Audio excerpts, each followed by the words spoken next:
തൊഴിൽ വകുപ്പ് additional chief secretary Tom ജോസിന്റെ സെക്രട്ടേറിയറ്റിലെ ഓഫീസിലും ഫ്ളാറ്റുകളിലും ബന്ധുവീടുകളിലും വിജിലൻസ് പരിശോധന നടത്തി. തിരുവനന്തപുരത്തും പാലാരിവട്ടത്തും ഇരിങ്ങാലക്കുടയിലെ ഭാര്യ വീട്ടിലുമാണ് റെയ്ഡ് നടന്നത്. ടോം ജോസിന് പണം നൽകി സഹായിച്ച ബിനാമി എന്ന് സംശയിക്കുന്ന അമേരിക്കൻ വനിതയിലേക്കും അന്വേഷണം നീളുന്നുണ്ട്. ടോം ജോസിന്റെ അക്കൗണ്ടുകൾ മരവിപ്പിക്കാൻ ബാങ്കുകൾക്ക് വിജിലൻസ് കത്ത് നൽകി. ഇന്ന് പുലർച്ചെയോടെയാണ് തൊഴിൽ വകുപ്പ് അഡീഷണൽ ചീഫ് സെക്രട്ടറി ടോം ജോസിന്റെ ഫ്ളാറ്റുകളിലും ഭാര്യ വീട്ടിലും സെക്രട്ടേറിയറ്റിലെ ഓഫീസിലും പാലയിലെ ഒരു സുഹൃത്തിന്റെ വീട്ടിലും വിജിലൻസ് റെയ്ഡ് ആരംഭിച്ചത്. വിജിലൻസ് SP VN ശശിധരന്റെ നിർദ്ദേശപ്രകാരം DYSP വേണുഗോപാൽ, ബിജി ജോർജ് അടക്കം 5 CAമാരടങ്ങുന്ന സംഘം 5ആയി തിരിഞ്ഞാണ് പരിശോധനയ്ക്ക് നേതൃത്വം നൽകിയത്. തിരുവനന്തപുരം വെള്ളയമ്പലത്തെ ഫ്ളാറ്റിൽ വെച്ച് വിജിലൻസ് ഉദ്യോഗസ്ഥർ ടോം ജോസിൽ നിന്നും മൊഴി രേഖപ്പെടുത്തി. ഇരിങ്ങാലക്കുടയിലെ ഭാര്യ വീട്ടിൽ റെയ്ഡ് നടത്തിയ ശേഷം ടോം ജോസിന്റെ ഭാര്യയുമായി എത്തി ഫ്ളാറ്റ് തുറപ്പിച്ച ശേഷമാണ് ഉച്ചയോടെ പാലാരിവട്ടത്ത് റെയ്ഡ് ആരംഭിച്ചത്. സമാന്തരമായി തന്നെ സെക്രട്ടേറിയറ്റിലെ ഓഫീസിലും പാലാ രാമപുരത്തെ സുഹൃത്തായ ഡോക്ടർ അനിത ജോസിന്റെ വീട്ടിലും പരിശോധനകൾ നടന്നു.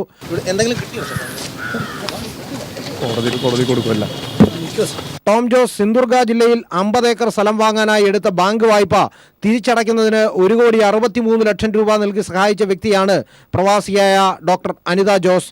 റെയ്ഡ് നടത്തിയ എല്ലാ കേന്ദ്രങ്ങളിലും നടപടിക്രമങ്ങൾ പാലിക്കുന്നുണ്ടോ എന്ന് വിജിലൻസ് ഉറപ്പുവരുത്തി. ഗസറ്റഡ് ഉദ്യോഗസ്ഥരുടെയും വനിതാ പോലീസുകാരുടെയും സാന്നിധ്യം ഉറപ്പുവരുത്തിയ ശേഷമാണ് റെയ്ഡ് നടത്തിയത്. ടോം ജോസിന്റെയും ബന്ധുക്കളുടെയും അക്കൗണ്ടുകൾ മരവിപ്പിക്കാൻ വിജിലൻസ് ബാങ്കുകൾക്ക് കത്ത് നൽകി. പാലയിൽ CA ബെന്നി ജോർജും പാലാരിവട്ടത്ത് CA സനിൽകുമാറും ഇരിങ്ങാലക്കുടയിലെ റെയ്ഡിന് CA ഷാജുവും നേതൃത്വം നൽകി. KM എബ്രഹാമിന് പിന്നാലെ IAS അസോസിയേഷൻ പ്രസിഡന്റായ ടോം ജോസിന്റെ വീട്ടിൽ റെയ്ഡ് നടത്തിയത് IAS ഉദ്യോഗസ്ഥരെ ഞെട്ടിച്ചിട്ടുണ്ട്. S ജീവൻകുമാർ, തിരുവനന്തപുരം. അനധികൃത സ്വത്ത് സമ്പാദന കേസ് തന്നെ അവഹേളിക്കാനായി കെട്ടിച്ചമച്ചതാണെന്ന് ടോം ജോസ്. ക്രിമിനൽ പശ്ചാത്തലമുള്ള വ്യക്തി നൽകിയ പരാതിയിലാണ് ഇപ്പോഴത്തെ നടപടി. ഇതിനെതിരെ മുഖ്യമന്ത്രിക്ക് പരാതി നൽകും. 2 വർഷം മുൻപ് സർക്കാർ അവസാനിപ്പിച്ച കേസാണിതെന്നും ടോം ജോസ് പറഞ്ഞു. ഇത് മനഃപൂർവ്വം വിജിലൻസ് എന്നെ ഈ ഇൻസൾട്ട് ചെയ്യാനായിട്ടും ഹ്യൂമിലിയേറ്റ് ചെയ്യാനും വേണ്ടി ഓർക്കസ്ട്രേറ്റ് ചെയ്ത ഒരു നടപടിയായിട്ട് മാത്രമേ കാണാനായിട്ട് സാധിക്കുന്നുള്ളൂ. കാരണം ഇതിനകത്ത് റിലേറ്റഡ് ആയിട്ടുള്ള ഇഷ്യൂസ് എല്ലാം വളരെ മുമ്പേ തന്നെ ഗവൺമെന്റിൽ വളരെ വിശദമായിട്ട് പരിശോധിച്ച് അത് ക്ലോസ് ചെയ്തിരുന്ന ഇഷ്യൂസ് ആണ്. പിന്നീട് ഇത് വിജിലൻസ് റീഓപ്പൺ ചെയ്തിരിക്കുന്നത് തിരുവനന്തപുരത്ത് ക്രിമിനൽ റെക്കോർഡുള്ള ഒരു വ്യക്തിയുടെ പെറ്റീഷന്മേലാണ്. ആ പെറ്റീഷൻ വെച്ചുകൊണ്ട് ഗവൺമെന്റ് ക്ലോസ് ചെയ്തിരിക്കുന്ന ഒരു സംഗതിയിന്മേല് ഗവൺമെന്റിനെ പോലും അറിയിക്കാതെ അതെന്താണെന്ന് നോക്കാതെ മനഃപൂർവ്വം ഇത് ചെയ്തിരിക്കുന്നത് നിശ്ചയമായിട്ടും ഇത് സമൂഹത്തില് എന്നെ കരുതി വെച്ച് കാണിക്കുന്നതിന് വേണ്ടിയുള്ള ഒരു പ്രവൃത്തിയായിട്ട് മാത്രമേ എനിക്ക് കാണാനായിട്ട് സാധിക്കുന്നുള്ളൂ. ഞാൻ ഇതിനെ സംബന്ധിച്ച് നിശ്ചയമായിട്ട് ഒരു ഡീറ്റെയിൽഡ് സ്റ്റേറ്റ്മെന്റ് പിന്നീട് റിലീസ് ചെയ്യുന്നതായിരിക്കും. 1,19,00,000 രൂപയുടെ അനധികൃത സ്വത്ത് ടോം ജോസ് സമ്പാദിച്ചതായി വിജിലൻസിന്റെ പ്രാഥമിക പരിശോധനയിൽ കണ്ടെത്തി. വരുമാനത്തെ അപേക്ഷിച്ച് 62% സ്വത്ത് ടോം ജോസ് അനധികൃതമായി സമ്പാദിച്ചതായി മൂവാറ്റുപുഴ വിജിലൻസ് കോടതിയിൽ സമർപ്പിച്ച FIRൽ പറയുന്നു. ഇത് സംബന്ധിച്ച് വിശദമായ അന്വേഷണം ആവശ്യമാണെന്നും FIRലുണ്ട്. FIRന്റെ പകർപ്പ് പീപ്പിൾ TVക്ക് ലഭിച്ചു. Vigilance Ernakulam special cell SP VN ശശിധരനാണ് മൂവാറ്റുപുഴ കോടതിയിൽ FIR സമർപ്പിച്ചത്. ടോം ജോസിന്റെ സ്വത്തുവിവരം സംബന്ധിച്ച് വിജിലൻസ് പ്രാഥമിക പരിശോധന നടത്തിയെന്നും അതിൽ ചില പൊരുത്തക്കേടുകൾ കണ്ടെത്തിയെന്നും FIRൽ പറയുന്നു. 2010 ജനുവരി 1 മുതൽ 2016 സെപ്റ്റംബർ 30 വരെയുള്ള സ്വത്തുവിവരങ്ങൾ ശേഖരിച്ചതിൽ ടോം ജോസിന് 1,19,549 രൂപയുടെ അനധികൃത സ്വത്തുള്ളതായി കണ്ടെത്തി. 2,39,42,992 രൂപയുടെ പ്രഖ്യാപിത സ്വത്താണ് ടോം ജോസിനുള്ളത്. 1,19,00,000 രൂപ മാത്രമാണ് ഇക്കാലത്തെ ടോം ജോസിന്റെ വരുമാനം. 72 ലക്ഷത്തോളം രൂപ ചെലവായതായും കാണിച്ചിട്ടുണ്ട്. സമ്പത്തും വരുമാനവും തമ്മിൽ പൊരുത്തപ്പെടുന്നില്ല. അഴിമതി നിരോധന നിയമം 13(1)(e), 13(2) എന്നീ വകുപ്പുകൾ പ്രകാരം ഇത് കുറ്റകരമാണ്. ഈ സാഹചര്യത്തിൽ വിശദമായ അന്വേഷണം ആവശ്യമാണ്. സ്വത്തുക്കൾ സംബന്ധിച്ച യഥാർത്ഥ വിവരം മറച്ചുവെച്ചതായും സംശയിക്കുന്നു. യഥാർത്ഥ സ്വത്ത് വിവരം അറിയാൻ 4 കേന്ദ്രങ്ങളിൽ പരിശോധന നടത്തേണ്ടതുണ്ട്. ഇതിനായി ക്രിമിനൽ നടപടിച്ചട്ടം 93(1) പ്രകാരം സെർച്ച് വാറണ്ട് പുറപ്പെടുവിക്കണമെന്നും FIRൽ നിർദ്ദേശിച്ചിട്ടുണ്ട്. വീട്, ഫ്ളാറ്റ്, ഓഫീസ് എന്നിവിടങ്ങളിലെ പരിശോധനയ്ക്കായി മൂവാറ്റുപുഴ വിജിലൻസ് കോടതി സെർച്ച് വാറണ്ട് പുറപ്പെടുവിച്ചതിന്റെ അടിസ്ഥാനത്തിലാണ് റെയ്ഡുകൾ ആരംഭിച്ചത്. News bureau, Kochi. Vigilance director Jacob തോമസിന്റെ പ്രവർത്തനത്തിൽ സർക്കാരിന് പൂർണ്ണ തൃപ്തിയുണ്ടെന്ന് മുഖ്യമന്ത്രി പിണറായി വിജയൻ. ജേക്കബ് തോമസിനെ പുകച്ചു പുറത്താക്കാൻ നീക്കം നടക്കുന്നുണ്ട്. സംസ്ഥാനത്ത് യാതൊരു ഭരണസ്തംഭനവും ഇല്ലെന്നും മുഖ്യമന്ത്രി നിയമസഭയിൽ പറഞ്ഞു. KM എബ്രഹാമിന്റെ വീട്ടിൽ റെയ്ഡ് നടത്തിയത് നടപടിക്രമങ്ങൾ പാലിച്ചാണോ എന്ന് പരിശോധിക്കുമെന്നും മുഖ്യമന്ത്രി വ്യക്തമാക്കി. ഒരു പ്രാഥമികമായ അന്വേഷണം നടത്താതെ, എന്റെ കയ്യിൽ നിന്ന് മൊഴിയെടുക്കാതെ എന്റെ വീട് സെർച്ച് ചെയ്ത നടപടി അങ്ങേയറ്റം ദൗർഭാഗ്യകരമാണ്. എന്നെ ഭയപ്പെടുത്താൻ വേണ്ടി ചെയ്തിട്ടുള്ളതാണ്. അഡീഷണൽ ചീഫ് സെക്രട്ടറി KM എബ്രഹാമിന്റെ ഈ പരാതി ചൂണ്ടിക്കാട്ടിയാണ് രമേശ് ചെന്നിത്തല വിഷയം സബ്മിഷനായി സഭയിൽ ഉന്നയിച്ചത്. തിരുവനന്തപുരം സ്പെഷ്യൽ കോടതിയുടെ ഉത്തരവ് പ്രകാരം അഡീഷണൽ ചീഫ് സെക്രട്ടറി KM എബ്രഹാമിനെതിരെ വിജിലൻസ് ത്വരിതാന്വേഷണം നടത്തുകയാണ്. അടുത്ത മാസം 7-ന് കോടതിയിൽ അന്വേഷണ റിപ്പോർട്ട് നൽകണമെന്നാണ് ഉത്തരവ്. അന്വേഷണത്തിന്റെ ഭാഗമായാണ് KM എബ്രഹാമിന്റെ വീട്ടിൽ പരിശോധന നടന്നതെന്ന് മുഖ്യമന്ത്രി മറുപടിയായി പറഞ്ഞു. KM എബ്രഹാം വിജിലൻസ് ഡയറക്ടർക്കെതിരെ നൽകിയ പരാതി പരിശോധിക്കും. വീട്ടിൽ നടന്ന റെയ്ഡിൽ ഉദ്യോഗസ്ഥരോട് വിശദീകരണം ആവശ്യപ്പെട്ടിട്ടുണ്ട്. നടപടിക്രമങ്ങളിൽ വീഴ്ച വന്നിട്ടുണ്ടെങ്കിൽ അക്കാര്യത്തിൽ നടപടി കൈക്കൊള്ളുമെന്നും മുഖ്യമന്ത്രി സഭയിൽ അറിയിച്ചു. ഇതിൽ ബന്ധപ്പെട്ട ഉദ്യോഗസ്ഥനുണ്ട്.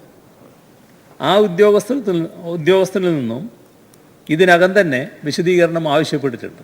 IPS, IAS ഉദ്യോഗസ്ഥർക്കെതിരെയുള്ള അഴിമതി കേസുകളിൽ അന്വേഷണം നടത്തുമ്പോൾ എല്ലാ നടപടിക്രമങ്ങളും പാലിക്കാറുണ്ടെന്നും സ്വാഭാവികമായി അവർക്ക് ഇതിൽ എതിർപ്പുണ്ടാകുമെന്നും മുഖ്യമന്ത്രി വ്യക്തമാക്കി. ജേക്കബ് തോമസ് എന്ന വിജിലൻസ് ഡയറക്ടർ വിജിലൻസിന് നേതൃത്വം കൊടുക്കാൻ പറ്റിയ ഒരു ഉദ്യോഗസ്ഥൻ തന്നെയാണ്. വിജിലൻസ് ഡയറക്ടർ സ്ഥാനത്ത് നിന്ന് ജേക്കബ് തോമസിനെ പുകച്ച് പുറത്തു ചാടിക്കാൻ സംസ്ഥാനത്ത് ഗൂഢാലോചന നടക്കുന്നുണ്ടെന്നും മുഖ്യമന്ത്രി പറഞ്ഞു. അപ്പോൾ ജേക്കബ് തോമസിനെ പുകച്ച് പുറത്തു ചാടിക്കാനുള്ള ശക്തമായ ചില നീക്കങ്ങൾ നമ്മുടെ സംസ്ഥാനത്തിനകത്ത് നടക്കുന്നുണ്ട്. അതിലാണ് അഡ്വക്കേറ്റ് ജനറൽ ഹൈക്കോടതിയിൽ ഹാജരായി എന്താണ് സംഭവിക്കുന്നത് എന്ന് പറയാൻ ഉദ്ദേശിക്കുന്നത്. സംസ്ഥാനത്ത് ഭരണസ്തംഭനമില്ലെന്നും അതിന് ആരെയും അനുവദിക്കുകയില്ലെന്നും മുഖ്യമന്ത്രി കൂട്ടിച്ചേർത്തു. Sunil Arumanoor, news bureau, Thiruvananthapuram. വാർത്തകൾ തുടരുന്നു. KM എബ്രഹാമിന്റെ വീട്ടിൽ വിജിലൻസ് നടത്തിയ പരിശോധനയിൽ നടപടിക്രമങ്ങൾ പാലിച്ചിരുന്നോ എന്ന് വിശദീകരിക്കണമെന്ന് കാട്ടി വിജിലൻസ് SP-ക്ക് ഡയറക്ടർ കത്ത് നൽകി.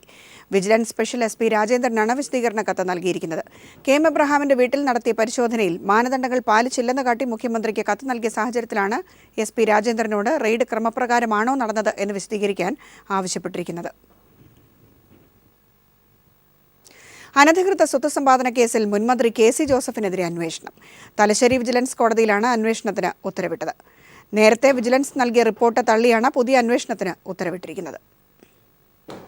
മുൻമന്ത്രി KC ജോസഫ് രേഖപ്പെടുത്തിയ സ്വത്ത് വിവരം സംബന്ധിച്ച പരാതിയിലാണ് അന്വേഷണം നടത്തി വ്യക്തമായ റിപ്പോർട്ട് നൽകാൻ തലശ്ശേരി വിജിലൻസ് കോടതി ഉത്തരവിട്ടിരിക്കുന്നത്. KC ജോസഫ് മന്ത്രിയായിരുന്ന കാലത്ത് നടത്തിയ പണമിടപാടുകൾ, മകൻ കോട്ടയം പഞ്ചാബ് നാഷണൽ ബാങ്കിൽ നടത്തിയ പണമിടപാടുകൾ, ഭാര്യയുടെ ശമ്പളം, പെൻഷൻ, ആനുകൂല്യങ്ങൾ ഇവ സംബന്ധിച്ച് കൃത്യമായ അന്വേഷണം നടത്താനാണ് കോടതി ഉത്തരവിട്ടിരിക്കുന്നത്. അടുത്ത മാസം 29-നകം അന്വേഷണം നടത്തി റിപ്പോർട്ട് സമർപ്പിക്കാൻ കോടതി കോഴിക്കോട് വിജിലൻസ് SP-യോട് ഉത്തരവിട്ടിരിക്കുകയാണ്. KC ജോസഫ് മന്ത്രിയായിരുന്ന കാലത്ത് നടത്തിയ അനധികൃത സ്വത്ത് സമ്പാദനം ചൂണ്ടിക്കാണിച്ച് AK ഷാജി നൽകിയ പരാതിയിൽ UDF ഭരണകാലത്ത് വിജിലൻസ് അന്വേഷണം നടത്തി KC ജോസഫിനെ രക്ഷിച്ചുകൊണ്ടുള്ള റിപ്പോർട്ട് സമർപ്പിച്ചിരുന്നു. എന്നാൽ ഈ റിപ്പോർട്ടിൽ ഉണ്ടായിട്ടുള്ള അപാകതകൾ ചൂണ്ടിക്കാട്ടി വീണ്ടും പരാതിക്കാരൻ കോടതിയെ സമീപിച്ചതോടെയാണ് പുതിയ അന്വേഷണ ഉത്തരവ് ഇറങ്ങിയത്.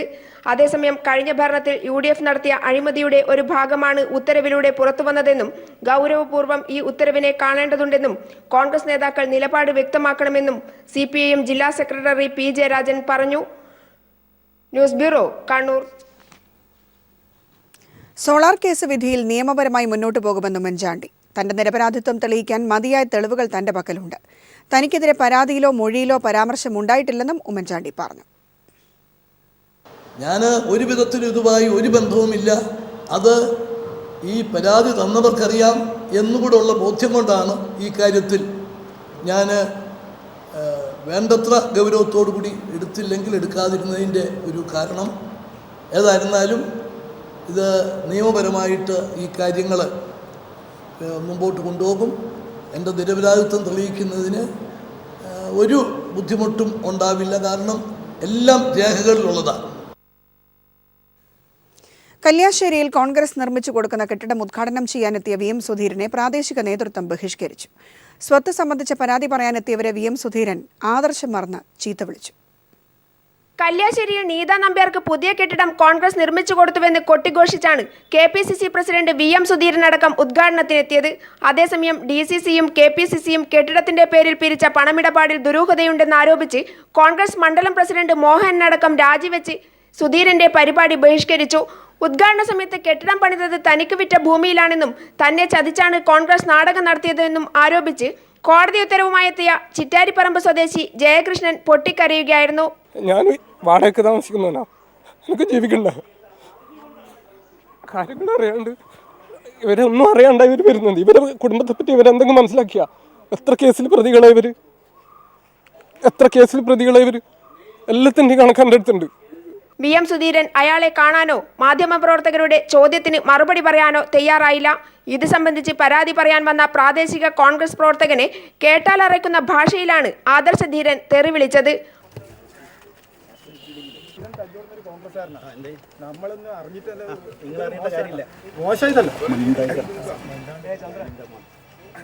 PV Joshila, news bureau, Kannur. തിരികെ വാർത്തകളിലേക്ക്. സർക്കാരുമായി കരാർ ഒപ്പുവയ്ക്കാൻ തയ്യാറാകാതിരുന്ന കണ്ണൂർ കരുണ മെഡിക്കൽ മാനേജ്മെന്റുകൾക്ക് ഹൈക്കോടതിയിൽ തിരിച്ചടി.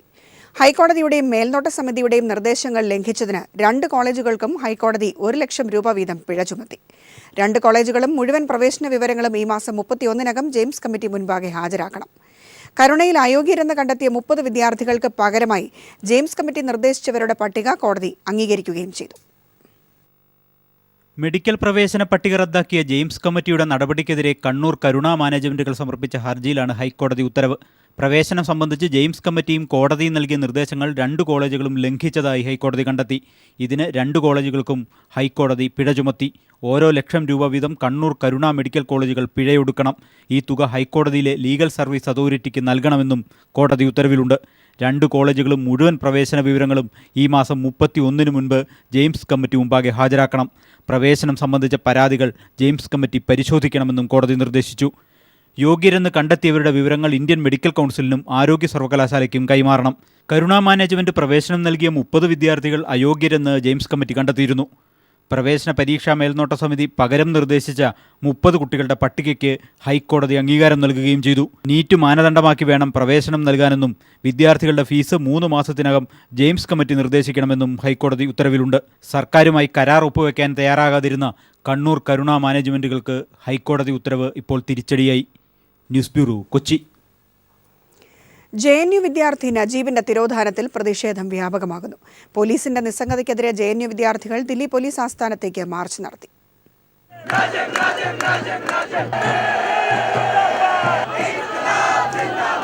JNUവിൽ ABVPക്കാരുടെ മർദ്ദനമേറ്റ PG വിദ്യാർത്ഥി നജീബ് അഹമ്മദിനെ കാണാതായ സംഭവത്തിൽ പോലീസ് അന്വേഷണം ഇഴഞ്ഞു നീങ്ങുന്നതിൽ പ്രതിഷേധിച്ചായിരുന്നു വിദ്യാർത്ഥി മാർച്ച്. ദില്ലി പോലീസ് ആസ്ഥാന മന്ദിരത്തിന് പുറത്ത് ബാരിക്കേഡ് ഉപയോഗിച്ച് മാർച്ച് തടഞ്ഞു. തുടർന്ന് വിദ്യാർത്ഥികൾ ദില്ലി നോയിഡ ദേശീയപാത ഉപരോധിച്ചു. നജീബിന്റെ ഉമ്മയും വിദ്യാർത്ഥികളുടെ പ്രതിഷേധത്തിൽ പങ്കെടുത്തു. നജീബിനെ കണ്ടെത്തുന്നതുവരെ വിവിധ രൂപത്തിലുള്ള പ്രതിഷേധം തുടരുമെന്ന് വിദ്യാർത്ഥി നേതാക്കൾ വ്യക്തമാക്കി. ഇനിയും ഈ അന്വേഷണം ത്വരിതപ്പെടുത്തുവാൻ വേണ്ടിയിട്ടോ നേരായ രീതിയിൽ മുന്നോട്ട് കൊണ്ടുപോകാനോ തയ്യാറായില്ലെങ്കിൽ ഡൽഹി സ്തംഭിക്കുന്ന തരത്തിൽ, ഡൽഹിയിലെ കലാലയങ്ങൾ സ്തംഭിക്കുന്ന തരത്തിലേക്ക് സമരം വ്യാപിക്കുക തന്നെ ചെയ്യും. നജീബിനെ ഉടൻ കണ്ടെത്തുക, നജീബിനെ മർദ്ദിച്ച ABVPക്കാർക്കെതിരെ നടപടി സ്വീകരിക്കുക എന്നീ ആവശ്യങ്ങൾ ഉന്നയിച്ച് JNU വിദ്യാർത്ഥി യൂണിയൻ ദില്ലി പോലീസ് കമ്മീഷണർക്ക് നിവേദനം നൽകി. നജീബ് അഹമ്മദിനെ കാണാതായി 2 ആഴ്ച പിന്നിട്ടും ഒരു തുമ്പം കണ്ടെത്താൻ കഴിയാത്ത ദില്ലി പോലീസിന്റെ അനാസ്ഥയിൽ പ്രതിഷേധിച്ച് ശക്തമായ സമരമാർഗങ്ങളിലേക്കാണ് വിദ്യാർത്ഥികൾ നീങ്ങുന്നത്. ദില്ലി പോലീസ് ആസ്ഥാനത്തിന് മുന്നിൽ നിന്നും ക്യാമറാമാൻ രാജീവ് കണ്ണാടിക്കൊപ്പം M സന്തോഷ്. തിരികെ വാർത്തകളിലേക്ക്. CITU 13ാം സംസ്ഥാന സമ്മേളനത്തിന് നാളെ പാലക്കാട്ട് പതാക ഉയരും. പ്രതിനിധി സമ്മേളനം യൂണിയൻ അഖിലേന്ത്യാ ജനറൽ സെക്രട്ടറി തപൻ സെൻ ഉദ്ഘാടനം ചെയ്യും. 31-ന് നടക്കുന്ന പൊതുസമ്മേളനം മുഖ്യമന്ത്രി പിണറായി വിജയനാണ് ഉദ്ഘാടനം ചെയ്യുക. വർഗീയതയ്ക്കെതിരെ വർഗ ഐക്യം എന്ന മുദ്രാവാക്യമുയർത്തിയാണ് CITU 13ാം സംസ്ഥാന സമ്മേളനത്തിലേക്ക് കടക്കുന്നത്. പാലക്കാട് ചേർന്ന സമ്മേളനം വൻ വിജയമാക്കാനുള്ള തയ്യാറെടുപ്പുകൾ പൂർത്തിയായി. ടൗൺ ഹാളിലെ C കണ്ണൻ നഗറിൽ ശനിയാഴ്ച ആരംഭിക്കുന്ന പ്രതിനിധി സമ്മേളനം CITU അഖിലേന്ത്യാ ജനറൽ സെക്രട്ടറി തപൻ സെൻ ഉദ്ഘാടനം ചെയ്യും. അഖിലേന്ത്യാ പ്രസിഡന്റ് AK പത്മനാഭൻ, വിവിധ ട്രേഡ് യൂണിയൻ നേതാക്കൾ എന്നിവരും പങ്കെടുക്കും. 555 പ്രതിനിധികളാണ് 3 ദിവസത്തെ സമ്മേളനത്തിൽ പങ്കെടുക്കുക. കഴിഞ്ഞ സമ്മേളന ശേഷം മെമ്പർഷിപ്പിൽ വൻ മുന്നേറ്റമുണ്ടാക്കാൻ യൂണിയന് കഴിഞ്ഞതായി സംസ്ഥാന ജനറൽ സെക്രട്ടറി എളമരം കരീം പറഞ്ഞു. 12ാം സമ്മേളനം ചേരുന്ന സന്ദർഭത്തിൽ CITUവിൽ അഫിലിയേറ്റ് ചെയ്ത കേരളത്തിലെ മെമ്പർഷിപ്പ് 14,51,170 ആയിരുന്നു. ഈ സമ്മേളനം ആകുമ്പോഴേക്ക് അഫിലിയേറ്റഡ് മെമ്പർഷിപ്പിന്റെ എണ്ണം 17,71,196 വർദ്ധിച്ചിട്ടുണ്ട്. അംഗസംഖ്യയിൽ കാര്യമായ വർധനവുണ്ടാക്കാൻ കഴിഞ്ഞു എന്നത് CITUവിന്റെ ഒരു വലിയ നേട്ടമാണ്. കോട്ടമൈതാനിയിലെ ഈ ബാലാനന്ദൻ നഗറിലാണ് പൊതുസമ്മേളനം. തിങ്കളാഴ്ച വൈകിട്ട് പൊതുസമ്മേളനം മുഖ്യമന്ത്രി പിണറായി വിജയൻ ഉദ്ഘാടനം ചെയ്യും. ഇതിനു മുന്നോടിയായി തൊഴിലാളികൾ അണിനിരക്കുന്ന വൻ റാലിയും നഗരത്തിൽ നടക്കും. News bureau, Palakkad. CITU 13ാം സംസ്ഥാന സമ്മേളനത്തിന് പാലക്കാട് കൊടിയുയർന്നു. പൊതുസമ്മേളനം നടക്കുന്ന കോട്ടമൈതാനിയിലെ ഈ ബാലാനന്ദൻ നഗറിൽ സ്വാഗത സംഘം general convener PK Sasi MLA പതാക ഉയർത്തി. വിവിധ രക്തസാക്ഷി മണ്ഡപങ്ങളിൽ നിന്നെത്തിയ പതാക, കൊടിമര, ദീപശിഖാ ജാഥകൾ സമ്മേളന നഗറിൽ സംഗമിച്ച ശേഷമാണ് പതാക ഉയർന്നത്. ചടങ്ങിൽ CITU സംസ്ഥാന ഭാരവാഹികളായ എളമരം കരീം, അനന്തലവട്ടം ആനന്ദൻ, മന്ത്രി AK ബാലൻ, MM ലോറൻസ് തുടങ്ങി നിരവധി നേതാക്കൾ പങ്കെടുത്തു.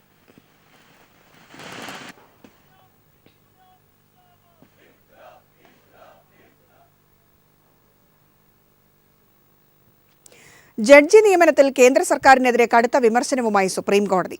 നിയമനങ്ങൾ നടത്തിയില്ലെങ്കിൽ കോടതികൾ അടച്ചുപൂട്ടണം. നിരുത്തരവാദിത്തപരമായി നടപടികൾ തുടർന്നാൽ പ്രധാനമന്ത്രിയുടെ ഓഫീസിലെ ഉന്നതരെ വിളിച്ചു വരുത്തേണ്ടി വരുമെന്നും സുപ്രീം കോടതി മുന്നറിയിപ്പ് നൽകി. നിയമനങ്ങൾ തടസ്സപ്പെടുത്തി ജുഡീഷ്യൽ സംവിധാനത്തെ തകർക്കാമെന്ന് കരുതരുതെന്നും ചീഫ് ജസ്റ്റിസിന്റെ അധ്യക്ഷതയിലുള്ള ബെഞ്ച് കേന്ദ്ര സർക്കാരിനോട് പറഞ്ഞു.